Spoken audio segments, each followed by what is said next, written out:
लक्षात ठेवते आता समोर.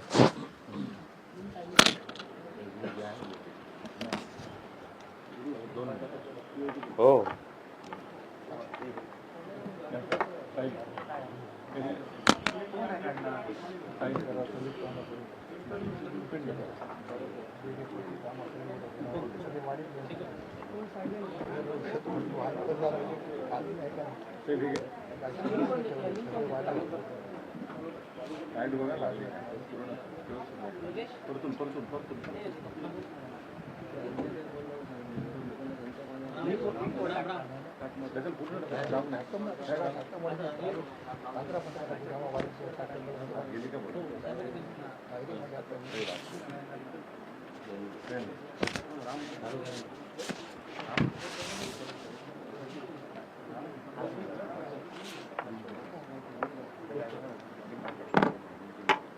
तुम्ही जेव्हा म्हणाल तेव्हा सुरू करू.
आपल्या सगळ्यांचे मी आभार मानतो. आपण माझ्या या टीसीच्या आमंत्रणाला आपण इथे आलात. काही दिवसांपूर्वी मी एक ट्विट केलं होतं. संदर्भ होता सिंधुदुर्ग जिल्ह्यामध्ये जे आपले पोलीस अधीक्षक आहेत श्री मोहन दहीकर यांचा जो कारभार चालू आहे आणि जिल्ह्याचं त्यामुळे जे काही नुकसान होत आहे मोठ्या प्रमाणामध्ये, तरुणाईचं होतंय, जिल्ह्याची आर्थिक व्यवस्था बिघडत चाललेली आहे.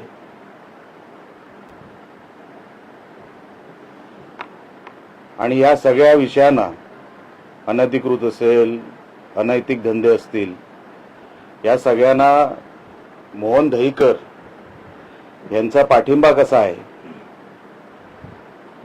असं सांगताना मी एक ट्विट केलं होतं.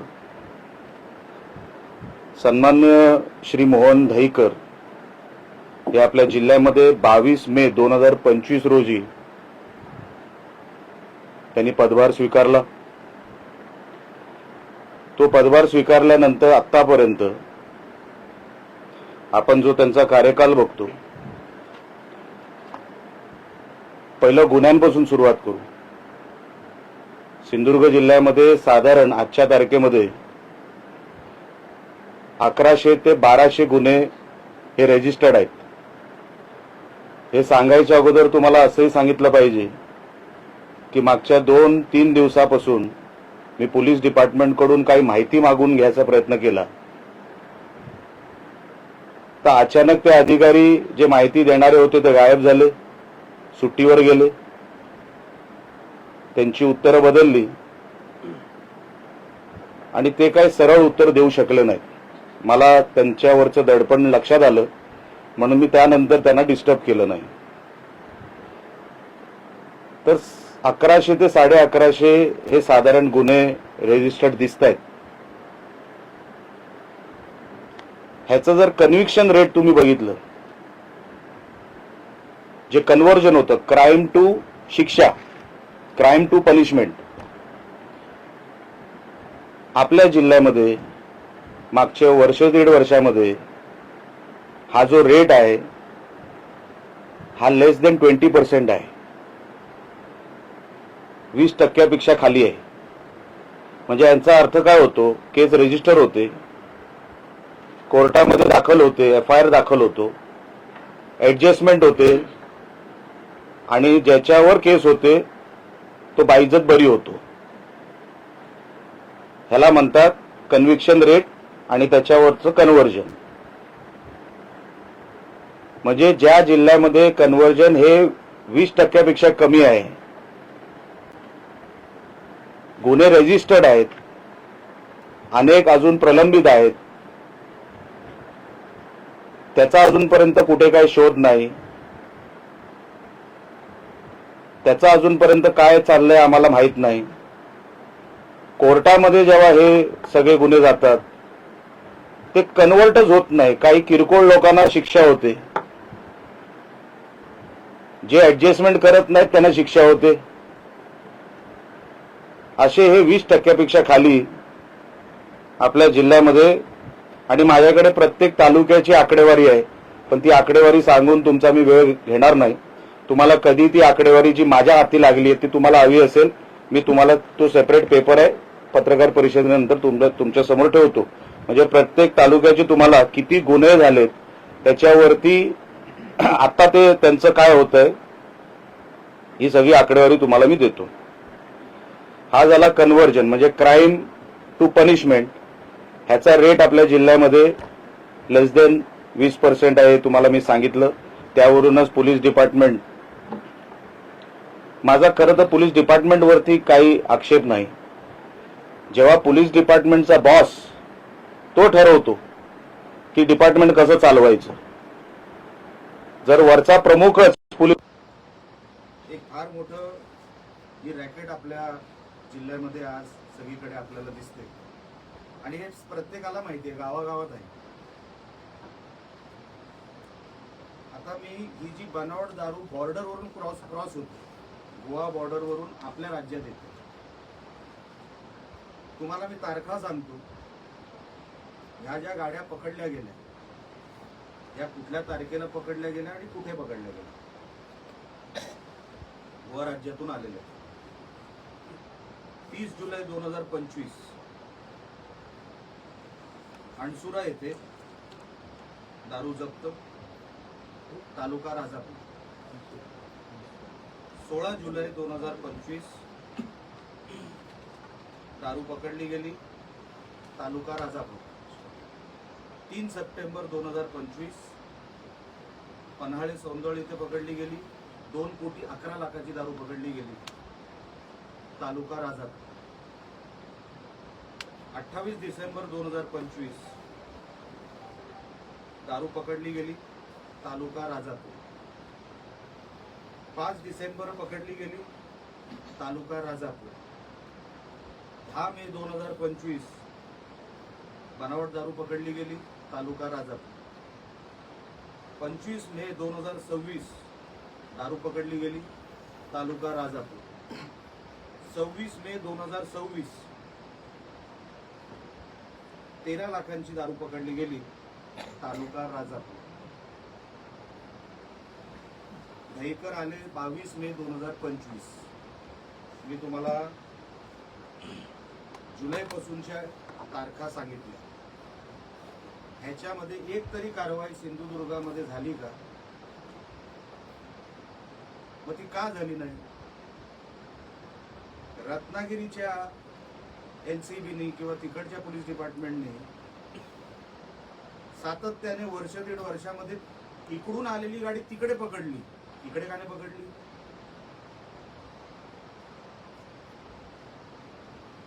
म्हणजे यांचं रॅकेट आहे. इतक्या वेळेला दारू पकडली गेली, एकदाही सिंधुदुर्गात पकडली गेली नाही मागच्या 1.5 वर्षात. ती सगळी पकडली गेली रत्नागिरीमध्ये. याचा अर्थ मी काय समजायचा?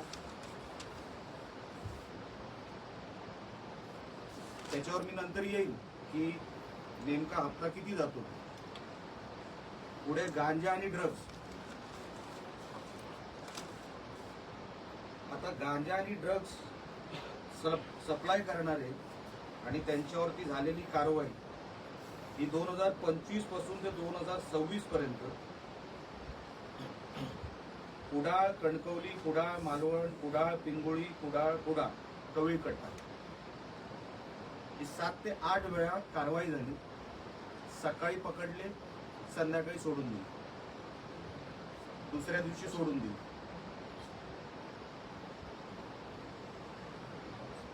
काही ठराविक किरकोळ, काय बोलायचं आहे का? काही ठराविक किरकोळ हे आरोपी किंवा हे जे कोण आपण छपरी म्हणू किंवा टपोरी म्हणू, ह्यांना पकडण्याच्या पलीकडे जो मेन सूत्रधार यांचा पकडायचा होता तो कधी पोलिसांच्या हातीच लागला नाही.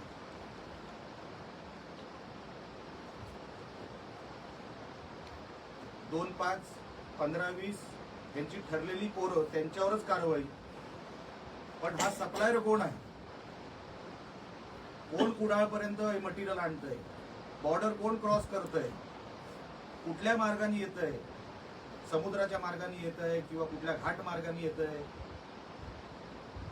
ह्याचा शोध 1.5 वर्षामध्ये झालेला नाही. इन्व्हेस्टिगेशन की चला हा पकडला गेला, पण तुला दिला कोणी? तो मेन सप्लायर कोण? त्या सप्लायरचं नाव अजूनपर्यंत पोलीस रेकॉर्डमध्ये नाही. पोलिसांनी रेकॉर्ड बनवायचा प्रयत्न देखील केलेला नाही. मी शोधतोय की असा कोणतरी एक सूत्रधार पोलिसांना भेटला आहे का की साहेब हा पकडला तर आपलं हे रॅकेट बंद होतं. चिरीमिरी कोणतरी पकडायचे, चिरीमिरी कुठली तरी कारवाई करायची आणि दाखवायची की आम्ही कारवाई केली आहे. ह्या ड्राम्याच्या पलीकडे पोलिसांनी मागच्या 1.5 वर्षामध्ये काही केलेलं नाही. त्यानंतर आली गोहत्या, गो तस्करी.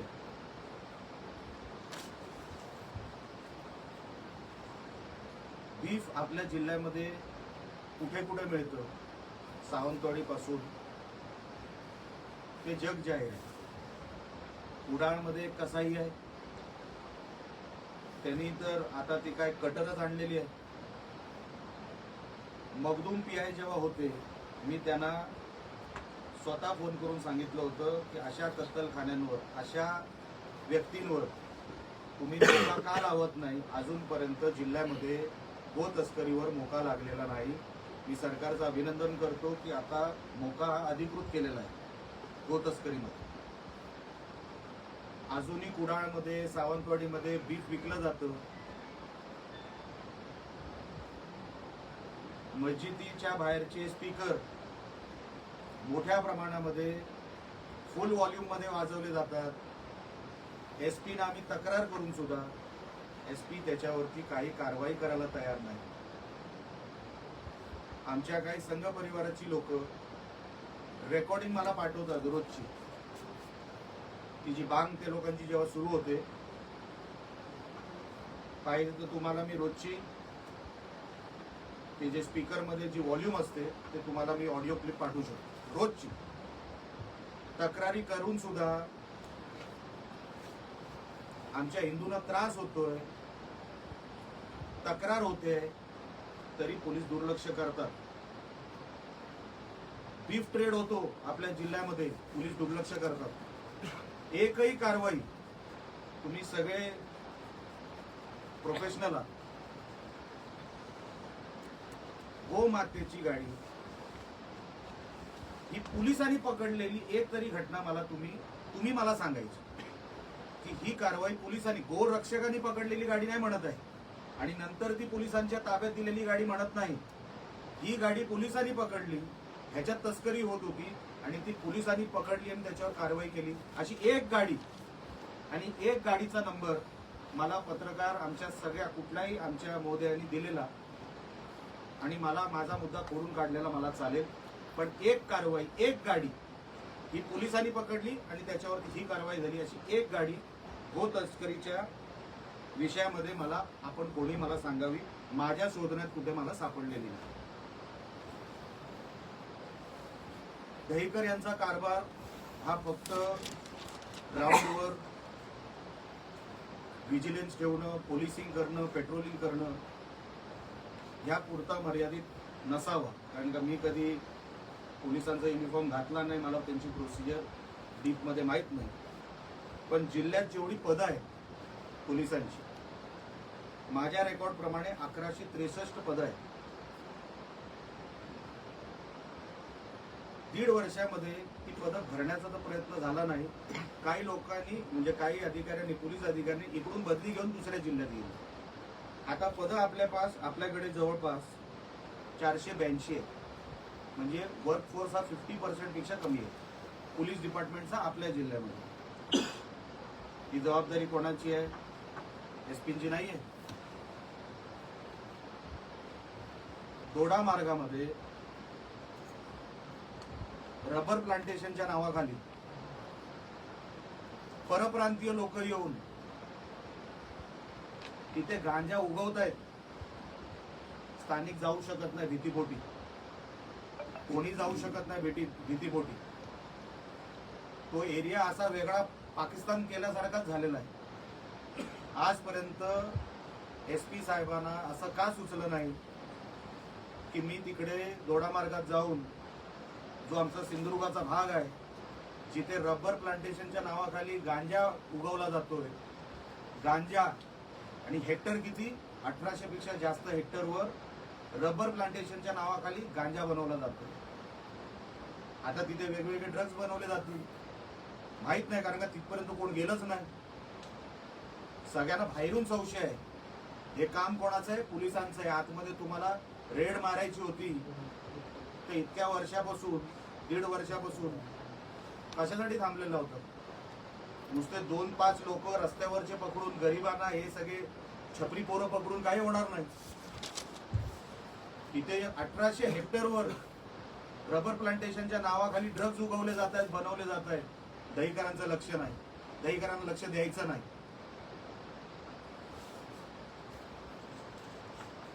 आता येतो मी LCB वर. LCB हे जे खातं आहे पोलिसांच्या डिपार्टमेंट अंतर्गत, मी काय नावं डायरेक्ट सांगणार, मला काय कोणाची भीती नाही. हे कलेक्शन, मटका असेल, जुगार, दारू, ड्रग्ज, तस्करी वगैरे वगैरे, हे जे काय 2 नंबरचे धंदे, या 2 नंबरच्या धंद्यांचं जे महिन्याचं इन्कम आहे पोलिसांचं, जे माझ्या सोर्सेसच्या माध्यमातून मला मिळालं, ते 2.25 ते 2.5 कोटी आहे महिन्याचं. परत सांगतो, 2.25 ते 2.5 कोटी रुपये मिनिमम. जास्त असू शकतं, कमी नाही. हे जे डुप्लिकेट दारू बनवायला जे स्पिरिट लागतं ते महाराष्ट्रातूनच गोव्यात जातं. त्याचं डायरेक्ट कमिशन किंवा त्याचं जे काय आहे 2 नंबरचं अंडर टेबल, हे SP ऑफिस. कारण का ते स्पिरिट टाकल्याशिवाय ती डुप्लिकेट दारू बनवू शकत नाही. आणि ती जाते कशाने? पेट्रोलच्या टँकरच्या माध्यमातून, कधी दुधाच्या टँकरच्या माध्यमातून, आणि मोकाट सोडली जाते. ही दिवसा होते, रात्रीची होत नाही. कुठला तरी टँकर पेट्रोलचं किंवा इतर कुठलं तरी टँकर आहे, त्याच्यातून हे स्पिरिट गोव्याला पाठवलं जातं. उघडपणे, उघड्या डोळ्यांनी आमचे SP साहेब बघतात आणि तीच दारू रिटर्न मध्ये आमची इकडे तरुणांची पिढी खराब करते. आता मी तुम्हाला LCBचं सांगतो. आणि काही गाड्यांचे नंबर देतो रेफरन्ससाठी. जर पोलिसांनी ह्याच्यावरती ऍक्शन घेतली नाही तर मी तर ठरवलंय दर 15 दिवसांनी पोलीस विभागावरच एक पत्रकार परिषद मी घेणार. आणि जोपर्यंत हे असे निष्क्रिय अधिकारी दहीकर, माझा आरोप हा दहीकरांवरच आहे, हे असे निष्क्रिय अधिकारी, भ्रष्टाचारामध्ये बरबटलेले अधिकारी आमच्या जिल्ह्यामध्ये मी असेपर्यंत, आणि मी ही तक्रार सन्माननीय पालकमंत्री साहेबांकडेही करणार आहे, सन्मान्य राज्याचे मुख्यमंत्री देवेंद्र फडणवीस साहेबांकडे करणार आहे, उपमुख्यमंत्री सन्मान्य एकनाथ शिंदे साहेबांकडे करणार आहे आणि खासदार साहेबांकडे पण करणार आहे की असे अधिकारी, मी पण युती सरकारचा एक भाग आहे, जोपर्यंत असे अधिकारी प्रशासनामध्ये असतील आपलं सरकार बदनाम होईल. आपण बदनाम होतोय या अशा अधिकाऱ्यांमुळे. ते जे आई वडील रडतात ते सरकारला शिव्या घालतात, पोलिसांना नाही घालत. म्हणून आपण सगळे, मी पण या युती सरकारचा एक घटक आहे, मी पण तेवढाच बांधील आहे या सरकारमध्ये. पण माझा विश्वास आहे या जिल्ह्याचे पालकमंत्री, सन्माननीय मुख्यमंत्री आणि सन्माननीय उपमुख्यमंत्री आणि खासदार साहेब मला या विषयामध्ये न्याय देतील आणि अशा अधिकाऱ्याला लवकरात लवकर या जिल्ह्यातून त्याची हकालपट्टी करतील. खरं तर माझं म्हणणं आहे अशी व्यक्ती ही पोलीस फोर्समध्येच नको,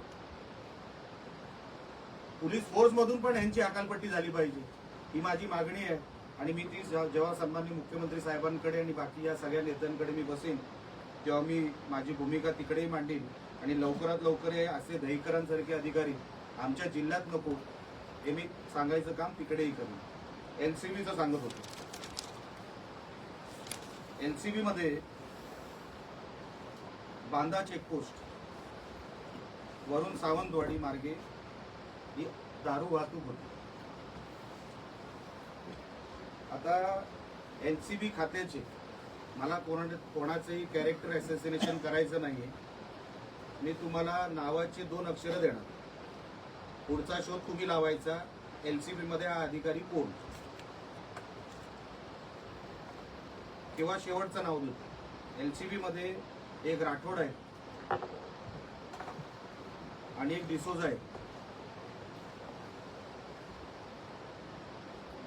जिल्ह्यामध्ये जेवढी दारू इकडे तिकडे जी काय फिरवली जाते, पसरवली जाते, डिस्ट्रीब्युशन होतं, त्याचे हप्ते जमा करायचं काम ह्या एनसीबीच्या 2 अधिकाऱ्यांकडे आहे प्रामुख्याने. राठोड हा एसपी साहेबांच्या अतिशय जवळचा आणि लाडका अधिकारी.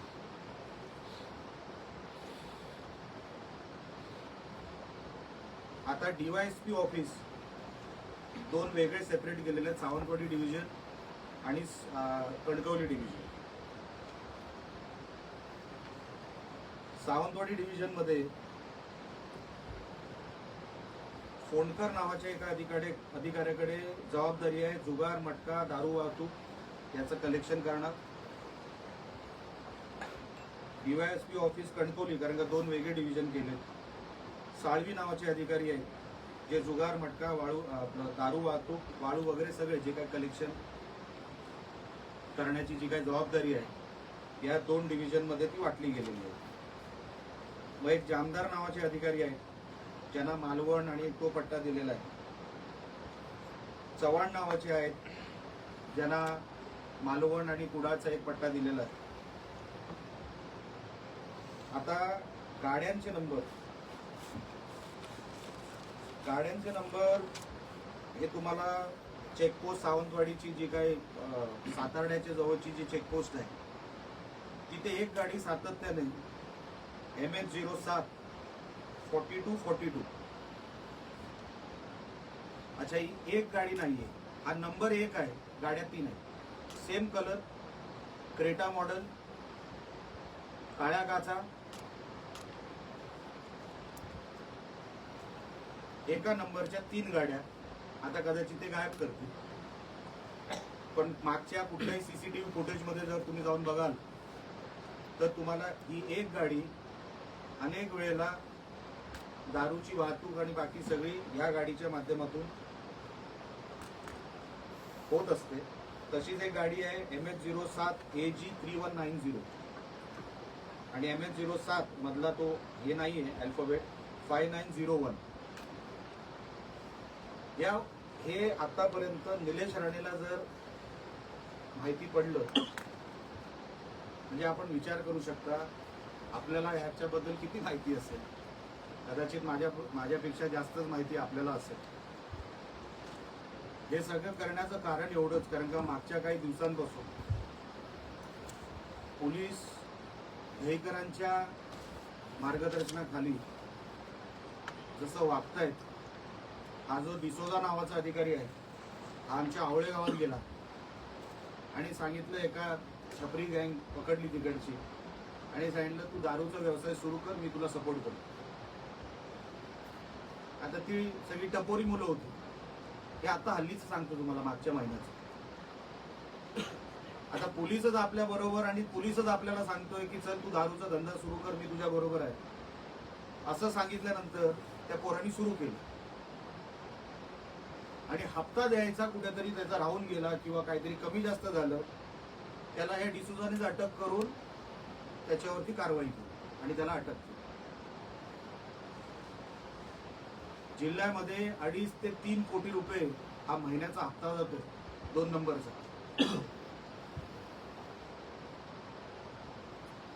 त्याचे 4 स्टेज आहेत. बीट अंमलदार, police station, LCB office, SP office.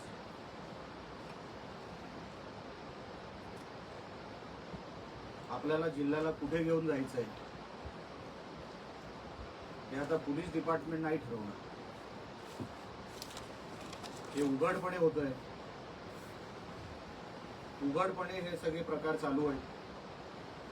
ज्या पत्रकारांनी ह्याबद्दल लिहिलं काही दिवसांपूर्वी, तुला केसमध्ये अडकून टाकीन अशी धमकी देण्यात आली. आमचे सावंतवाडीचे एक पत्रकार, तू लिहितोस कसा? ती जी अरेरावी चालू आहे पोलिसांची, कशाचं कोणावरच पोलिसांचं आता नियंत्रण राहिलेलं नाही. मला वाईट वाटतं, मी या सरकारचा एक घटक असून सुद्धा मला हे सगळं बोलावं लागतं. मी जेव्हा या दहीकरांना पहिल्यांदा भेटलो, जेव्हा ते जिल्ह्यामध्ये आले, मी बुके द्यायला गेलो आणि बुके दिल्यानंतर त्यांना मी सांगितलं की साहेब अशी एक मोहीम सुरू करा ज्याच्यामुळे ड्रग्ज आणि ही दारू कायमची आपल्या जिल्ह्यामध्ये बंद झाली पाहिजे. हो मी करतो, माझा प्लॅन आहे.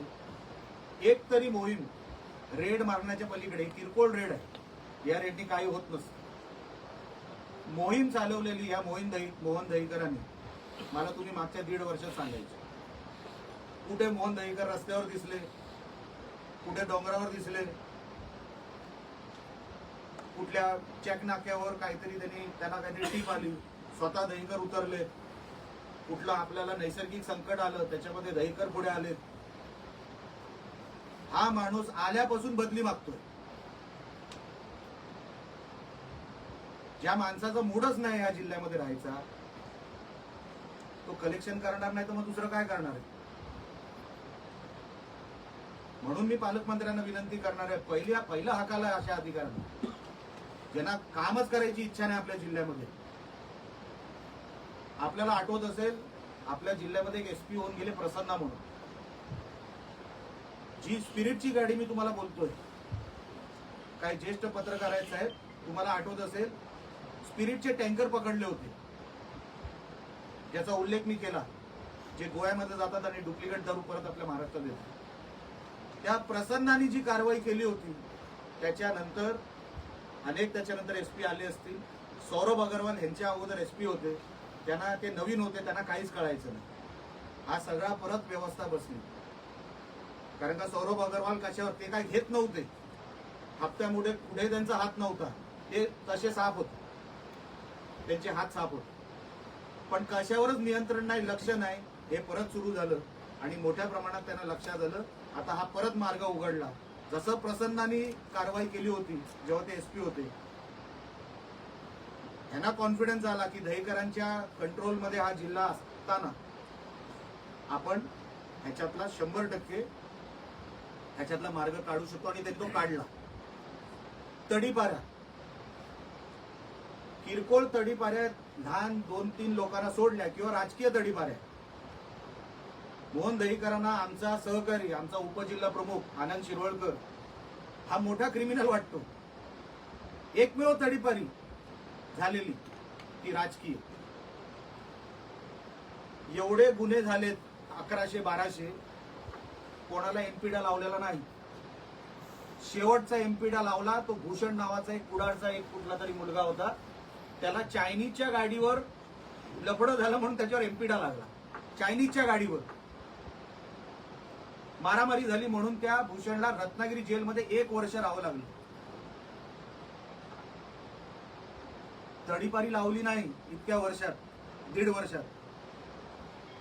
एमपीडा लावला नाही.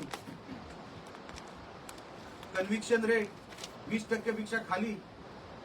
मग तुम्हाला काय वाटतं, इकडे काय गुन्हेगार काय कोणाला घाबरून काय करणार? उघड करतायत, उघड चालू आहे सगळा नाच. आणि हे बघवत नाही, हे कुठेतरी थांबलं पाहिजे.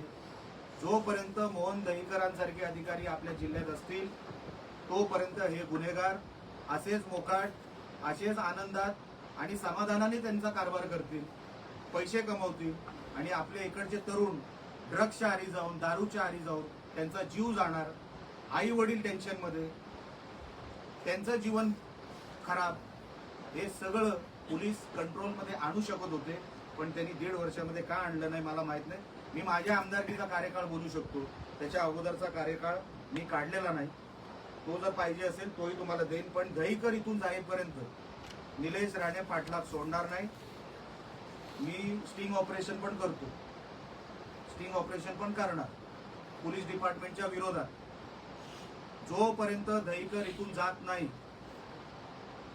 सुधरत नाही, तोपर्यंत माझी कारवाई माझ्या पद्धतीने मी चालू ठेवणार. मग ते पत्रकार परिषदेच्या माध्यमातून असेल किंवा रस्त्यावरती असेल. मी अशा अधिकाऱ्यांना जिल्ह्यात स्वस्त बसू देणार नाही म्हणजे नाही, ही माझी भूमिका आहे. आपण ह्याच्यावर आणि इतर कुठल्याही विषयावर विचारायचं असेल तर विचारू शकतो. पोलीस बोलताना आले ते बांद्यामध्ये आजचे सरपंच बांदा ठाण्यात गेल्यानंतर तक्रार दाखल करायला गेल्यानंतर पोलिसांनीच व्हिडिओ व्हायरल झाला. पोलिसांनीच म्हटलंय मर्डर करून या, आणि तो व्हिडिओमध्ये एक अरेरवीची भूमिका पोलिसांची तिथे दिसते. मी सांगतोच आहे ना तुम्हाला केसरकर साहेब, इथे काय भक्तच चालू आहे. जो बॉस असतो ना त्यांनी पोलीस डिपार्टमेंट कसा चालवायचा हा त्यांच्या अधिकारातला विषय असतो. खालचे अधिकारी असंच वागणार आहे, त्यांना सिरियसनेस कुठे आहे?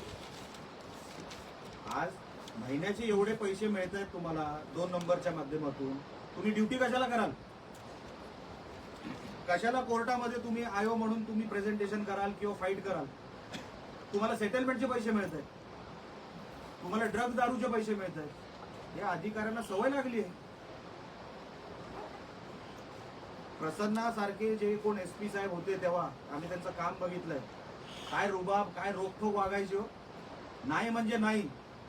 आज किती कंट्रोलमध्ये आणलं होतं त्या काळामध्ये हे सगळं.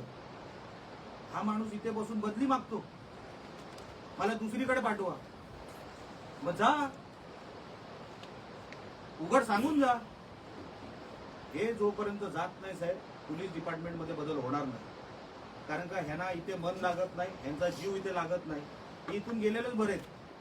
हे जातील, नवीन कोणतरी चांगले येतील तर या जिल्ह्याचं भलं होईल. पोलीस डिपार्टमेंटचं, जिल्ह्याचं म्हणण्यापेक्षा पोलीस डिपार्टमेंटचं बदल झाला नाही तर रस्त्यावर उतरणार कसं? मी बोललोच, मी सगळं काय, मी टोकाला जातो आणि मी टोकाला जाणारा माणूस आहे. मी काय अधूनमधून त्याच्या ठिकाणी जाऊन स्वतः रेड मारतात. हेच SPचं अपयश आहे. पालकमंत्री साहेबांना काय करायचं आहे? जिल्हा साफ सुधरा पाहिजे, जिल्हा मटका मुक्त पाहिजे, दारू मुक्त पाहिजे, ड्रग्ज मुक्त पाहिजे. ते कोणाला सांगणार? पोलिसांना. आता ह्यांना बरोबर आहे.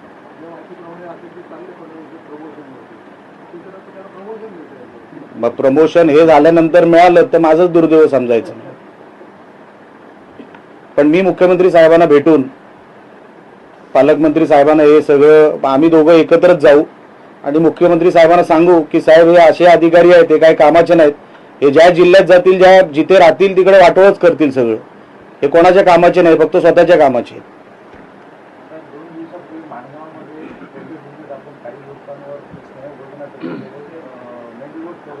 बघा तुम्ही समीर महाडेश्वर, तुमच्यावरच अटॅक झाला होता, कोणा कशामुळे झाला होता? हा मग तुम्ही उघड केलं होतं ना, ते तुमच्यावर अटॅक झाला होता, ते झालं का बंद? मग दारू चालू होती ही दाखवली, कंट्रोलला फोन केला, कुडाळला फोन केला, ते पाटील आता माझ्यावर गुन्हे दाखल करण्यासाठी चालू आहे. तुम्ही माझ्याबरोबर आपण जाऊया एकत्र. नाही खरं सांगतो, बघूया तरी कुठल्या गुन्ह्याखाली घेणार, आपण जाऊया. आणि एक विषय फक्त स्पष्ट करतो, खरं तो ह्या पत्रकार परिषदेचा भाग नव्हता, पण माझ्यावर माझं नाव घेतलं गेलं म्हणून माजी आमदार वैभव नाईक यांनी असं काहीतरी सांगितलंय की माझं प्रोटेक्शन कमी केलं म्हणून मी हे दहीकरांवर हे सगळे आरोप करतोय किंवा जे काय आहे. मुळात मला वैभवजींना सांगायचंय, माझं प्रोटेक्शन कमी झालेलं नाही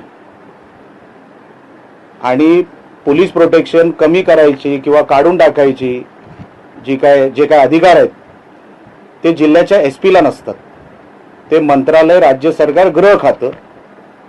कोणाला वाढवायची, सुरक्षा कमी करायची, ठेवायची हे राज्याचं गृह खातं बघत असतं. एवढं अज्ञान एका 10 वर्षाच्या माजी आमदाराला आहे हे मला ऐकून खरं वाटलं नाही. SP हे कमी करू शकत नाही. झालंय काय, जेव्हा मोदी साहेबांनी आवाहन केलं आणि ते स्वतः 2 गाड्यांच्या ताफ्यामध्ये फिरायला लागले, गृह खात्याने प्रत्येक राज्याच्या मंत्र्यांपासून जे प्रोटेक्शन ज्यांना ज्यांना आहे त्यांना सगळ्यांना हे पेट्रोल डिझेलचं हे जे काही संकट आपल्या देशावर आहे हे जाईपर्यंत ऑटोमॅटिक तुम्ही कंट्रोलमध्ये आणा, हे सगळं ह्याच्यासाठी काही गोष्टी कमी केल्या. प्रोटेक्शन कमी केलं अशातला भाग नाही आणि प्रोटेक्शन निलेश राणेला काही करून पाहिजे अशातलाही भाग नाही. मागचे 10 वर्ष माझ्याकडे एक कॉन्स्टेबल देखील नव्हता. मी मागच्या 10 वर्षामध्ये एकटाच फिरायचो, माझ्याकडे कसलंही प्रोटेक्शन नव्हतं. घरी एक आमदार होता तेव्हा, एक म्हणजे देशाचे आपले MSME मंत्री होते, केंद्रीय मंत्री होते, त्यांना प्रोटेक्शन होतं, मला अजिबात प्रोटेक्शन नव्हतं. आमदार झाल्यानंतर गृह खात्याला वाटलं तर त्यांनी ते दिलं असावं. आता तुम्हाला कोणाला आक्षेप असेल तर राज्याच्या गृह खात्याला आपण विचारावं. पण मला आश्चर्य वाटतं की त्यांना असं वाटलं की जिल्ह्यातून ही कारवाई होते की काय कमी करायचं प्रोटेक्शन. म्हणजे किती मोठे विद्वान आहेत, 10 वर्ष आपल्या कुडाळ मालवणचे आमदार होते, काय त्यांना बुद्धी आहे. पण ते अशातच असतात, ह्या चिंदीगिरीमध्ये त्यांचा वेळ जातो. मागच्या 10 वर्षामध्ये केसरकर साहेब मी काहीच नव्हतो, ते आमदार होते आणि सन्मान्य विनायक राऊत हे खासदार होते. मी कधी तपासायला गेलो नाही त्यांच्याकडे सिक्युरिटी किती आहे. माझ्याकडे एवढी कामं होती करायला, मी कोणी नसताना. आणि ह्यांना तुम्हाला आठवत असेल, मागच्या जेव्हा ह्यांच्या घरात जे 2 नगरसेवक निवडून आले ना नाईक कुटुंबातले, ते निवडून आणण्यामध्ये पण निलेश राणेचा खारीचा वाटा आहे.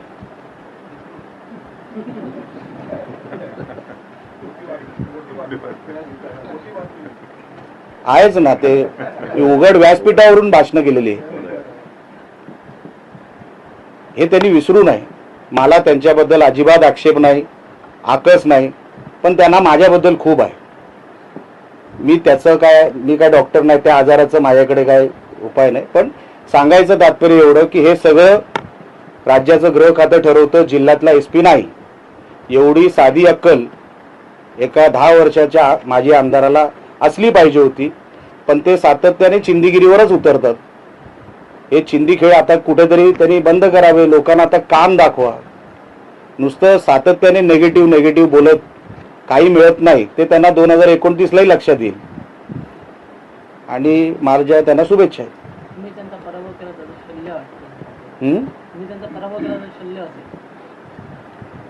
शैल्य असेल किंवा अजून काय असेल मला माहीत नाही, ते आता तुम्ही तपासा.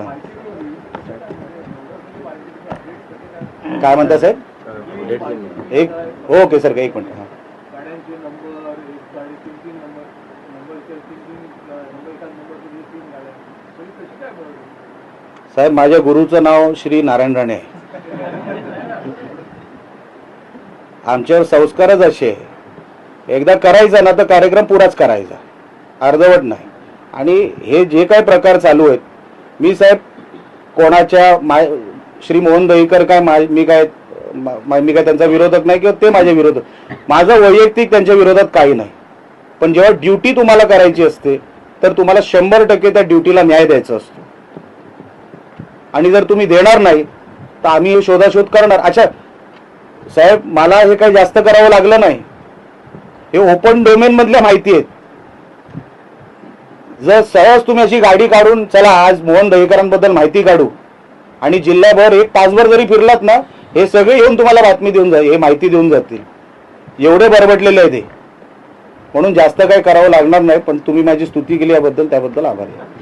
आणखी एक प्रश्न, काही पोलीस अधिकाऱ्यांच्या बोटी आहेत आणि मच्छीमारी करताना ते लिक्विडद्वारे करतात मच्छीमारी, तर मच्छीमारांना त्यांचा त्रास सहन करावा लागतो.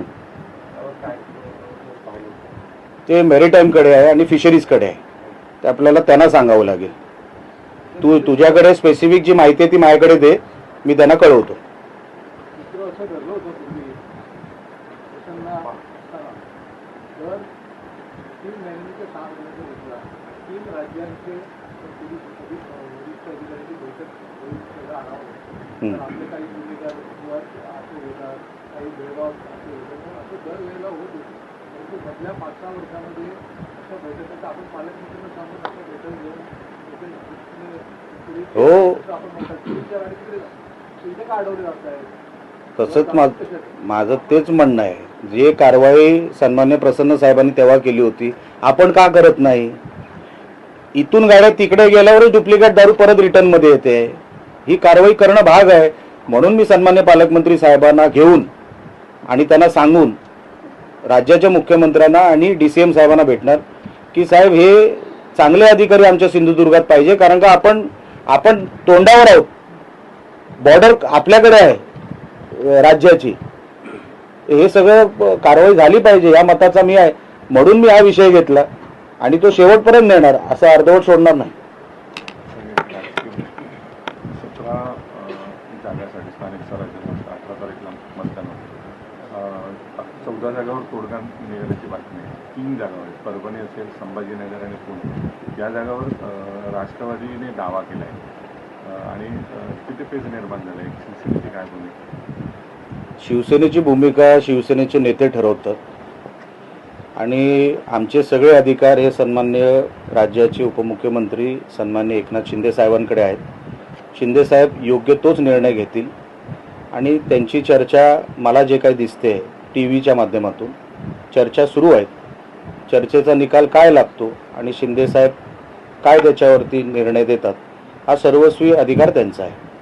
रायगड, रत्नागिरी, सिंधुदुर्ग जागेवर अनेक तंत्रांसाठी राष्ट्रवादीला ती जागा जाते असं वाटतंय, परंतु शिवसेनेचं प्राबल्य रत्नागिरी आणि रायगडमध्ये पण सदस्य संख्या बघितली, सिंधुदुर्गामध्ये पण आहे. सिंधुदुर्गामध्ये पण आहे. ते का विसरलात तुम्ही? सिंधुदुर्गामध्ये पण आहे. अशावेळी राजन साळवींनी दावेदारी केली की आपण या ठिकाणी लढण्याची इच्छा कोणाची असू शकते ना. अच्छा, ते माजी आमदार आहेत, अनेक वर्षांपासून ते कडवट शिवसैनिक म्हणून काम करत आहेत. रत्नागिरीमध्ये मोठ्या प्रमाणामध्ये शिवसेना वाढवण्यामध्ये त्यांचा हात आहे. नगराध्यक्ष सुद्धा राहिलेले आहेत. असं असताना त्यांना वाटणं साहजिक आहे की मलाही पक्षाने माझाही विचार करावा, पण योग्य वेळेला तो निर्णय साळवी साहेबांचा होईल आणि शिंदे साहेब त्यांच्याशी बोलतील आणि या विषयाचा तोडगा काढतील अशी मला खात्री आहे. आपली मागणी आहे की शिवसेनेला जागा मिळावी. 100% मागणी तर आहेच ना, आमची मागणी आहे, हे अगोदरच सांगून झालेलं आहे. कारण का आमची मतं जास्त आहेत आणि म्हणून आम्ही ती जागा मागतोय. पण जे आमचे नेते निर्णय घेतील त्याच्यावरती आमचा विश्वास आहे. महेंद्र दळवींनी साहेबांनी आता एक असं विधान केलं आहे की रायगडच्या पालकमंत्री ऐवजी आपल्याला पालकमंत्रीपद नको, त्याच्यावर बार्गेनिंग करू नये आणि आमदारपद मिळावं, तो एक प्रश्न त्याने उपस्थित केलेला आहे. बघा, आता दळवी साहेबांनी काय म्हटलं आहे, आमचे सगळे अधिकारी सन्माननीय शिंदे साहेबांकडे आहेत. त्यांनी एक प्रपोजल ठेवलं आहे. आता ते प्रपोजल होईल न होणार हे निर्णयच शिंदेसाहेब घेणार असल्यामुळे बाकी त्याच्यावरती कोणच बोलू शकत नाही, मी बोलू शकत नाही, माझ्याकडे अधिकारच नाही बोलायचा. तो जसं मी सांगितलं, आमची इच्छा आहे की ही जागा आम्हाला शिवसेनेला मिळावी, कारण का आमची मतं जास्त आहेत तिन्ही जिल्ह्यामध्ये. पण जे शिंदेसाहेब निर्णय घेतील तो मान्य, आमच्यासाठी तो आदेश आहे, विषय संपला. मनोज जरांगे पाटील आजपासून उपोषणाबद्दल आणि जोपर्यंत मागण्या मान्य होत नाही तोपर्यंत आपण उपोषण सोडणार नाही अशा पद्धतीचं तरी मला वाटतं त्यांचं जे काही डेलिगेशन आहे ते सरकारसोबत बोलत आहे. लवकरात लवकर याच्यावरती तोडगा निघेल. आणि सरकारने काय केलं म्हणजे मला वाटतं राधाकृष्ण विखे पाटील साहेब गेले होते जेव्हा त्यांनी मागचं उपोषण थांबवलं होतं, त्याच्यावरती किती प्रोग्रेस झाला हे कदाचित सांगितल्यानंतर मनोज जरांगे पाटील हे आपलं उपोषण मागे घेतील असं मला वाटतंय. पण आता आपण किती प्रोग्रेस करून दाखवला हे पण आता कदाचित त्यांना दाखवण्याची वेळ आली आहे, तर ते त्यासाठी ते आग्रही असतील. आणि एकदा आम्ही दाखवलं सरकार म्हणून आम्ही किती पुढे आलो प्रमाणपत्रामध्ये, मला असं वाटतं ते त्या विषयाला कन्सिडर करतील आणि उपोषण मागे घेतील. साहेब, योगगुरु रामदेव बाबा यांच्या पतंजली समूहाच्या पतंजली दिव्य फार्मसीवर अन्न व औषध प्रशासनाने मोठी कारवाई केली आहे. राज्यभरात 7 जिल्ह्यांतील 12 आयुर्वेदिक औषध विक्री आस्थापनावर ही कारवाई आणि 73 लाखांचा मुद्देमाल जप्त केला आहे. मला ही बातमी आपण देत आहे, याच्यावर माहिती घेतो आणि नंतर बोलतो. आत्ताच कदाचित ही बातमी आऊट झाली असेल, मी बघितलेली नाही, बघून मी आपल्याला या विषयावर बोलतो नंतर. पावसाळा तोंडावर आहे, पालकमंत्र्यांनी बैठक सुद्धा घेतली होती महावितरण संदर्भात. अनेक कामं प्रलंबित आहेत. हो, साफसफाई लाईन झाली आहे. आपल्या कुडाबालन पंचायतीला अनेक ठिकाणी कामं पूर्ण आहेत. कसं बघता आणि कशा आदेश काय? आपण जेव्हा मागे पण आमसभेच्या वेळेला पण हा विषय अनेक वेळेला निघाला. अधिकाऱ्यांबरोबर सातत्याने आपली चर्चा सुरू आहे. लवकरात लवकर ती कामं कंप्लीट करायचे आदेश सुद्धा दिलेले आहेत. जिथे फंडची गरज होती तो फंड पण आपण तिकडे अरेंज करून दिलेला आहे. ती लवकरात लवकर कामं आपण संपवायच्या मार्गावर आहोत. साहेब, यावर्षी पर्यटनाला मोठा प्रतिसाद मिळाला मालवणमध्ये. गोव्यापेक्षा जास्त पर्यटक झाले, 5 लाखापेक्षा. आणि 26 मेपासून साहसी पर्यटन बंद केलेलं आहे. अजून पावसाळा लांबणीवर पडला आहे. त्या स्थानिक जे आहेत त्यांची मागणी अशी की वाढवून द्या अजून. ते मागच्या दरवर्षी आम्ही जवळपास, मी आमदार नसताना सुद्धा आपण काही दिवस वाढून दिलेले आहेत. यावेळेस देखील होईल, काही प्रॉब्लेम नाही.